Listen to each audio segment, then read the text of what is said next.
Archiving started. Hello, this is Dr. Leslie Ann Osmus, and this is continuation of the lectures associated with the discrete random variables and the probability distribution function. In this recording session, we're going to move on to the Poisson distribution.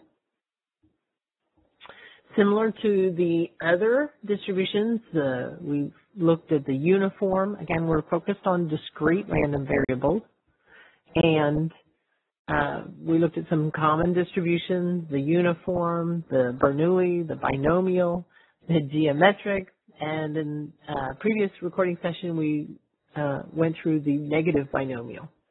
In this recording session, we'll take a look at the Poisson distribution. This one has tremendous impact and use in a variety of different ways, as we shall see. As do the others, this one just happens to fit into some other kinds of questions being asked when people do analytical studies, statistical studies. Okay, so general characteristics. Some experiments result in counting the number of times particular events randomly occur. We cannot predict when, during a specified period, or on a given physical objects. So we could count the number of phone calls arriving at a switchboard between 9 a.m. and 10 a.m. This one, we start to get away from previous distributions we looked at. We kind of got in a rhythm with, like, okay, we had Bernoulli trials, we repeated them, binomial, geometric, negative binomial. They kind of fit together with regard to repeat Bernoulli trials. This one we deviate from that. Still discrete random variable in the sense that we can have 0, 1, 2, 3 phone calls, 10 phone calls, 100 phone calls hit a switchboard between 9 a.m. and 10 a.m., but it's not the same thing as what we were doing before with probability of success P on each one. We have a different nature to this problem and the application of this probability distribution function. Right off that first example, you can think about the value of this, which might be on a staffing model. Suppose you are putting together a call center, and you are trying to figure out, based on historical records, historical incoming calls, the number of operators you might want to have on hand to deal with the phone calls. 911.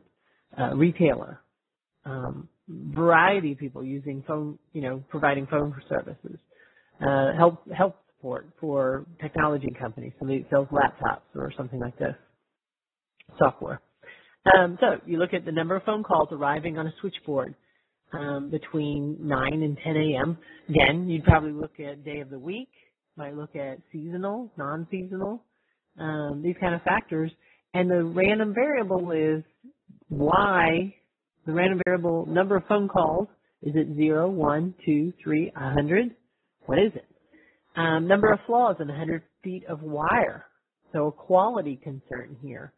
And so is your number of flaws equal to 0, 1, 2, 3? What would you predict? What's the probability associated with that random variable, the number of flaws in 100 feet of wire? Number of customers arriving at a ticket window between 12 and 2 p.m. Again, you could do an analysis to say, well, how many, be it a movie theater, entertainment place, could be a Disneyland or Disney World or MGM Studios or these kind of entertainment places. And it could be, again, back to the staffing. Could be, maybe not be a ticket, might be a reception desk at an urgent care center. And the number of customers arriving, the number of patients arriving at that receptionist desk between 12 and 2 p.m. might help you to staff that urgent care center. So lots of different applications you can imagine for this. Number of defects in a 100-foot roll of aluminum screening, similar to the number of flaws, some number of defects. Again, the key thing with these common distributions that we're looking at is saying, well, what is the question being asked?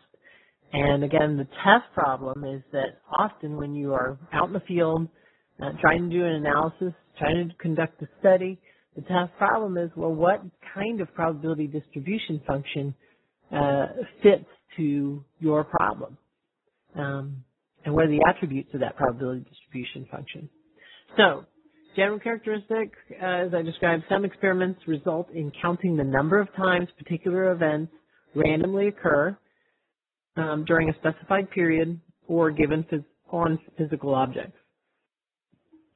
A random variable y reflects the number of events that take place during a specified time period, minute or hour, or it could also, if you're talking about a physical object, a length of something, some measurement, some unit measurement besides time could also be a physical element to it. So it reflects the number of events that take place during a specified unit, and given a known constant, lambda, which is strictly positive, representing the rate at which events occur. Then y has a Poisson probability distribution function defined by probability that y, and that should actually be a capital Y there, is equal to some number k is equal to e to the minus lambda to the kth power, divided by k factorial. For k, again, k could be 0 phone calls coming in, 1 phone call coming in, 2 phone calls. That's the measure. That's what you're interested in. Your random variable taking that value of k, and e, of course, being the classic 2.71828, so forth. The mean of this distribution turns out to be just lambda, the rate that you're provided, or you have determined based on a study that you've gone out and conducted on historical data, or however you've determined that you've found that rate value of lambda. Also turns out that the variance of this distribution is lambda. So that gives you a brief introduction to the specifics of a Poisson distribution. Let's look at an example. For a certain manufacturing industry, the number of industrial accidents averages 3 per week. Find the probability that no accidents occur in a given week.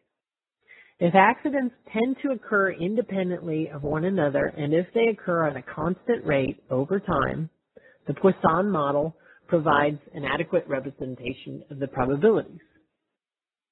Thus, the probability that y, your random variable, is equal to 0 accidents in a specific week.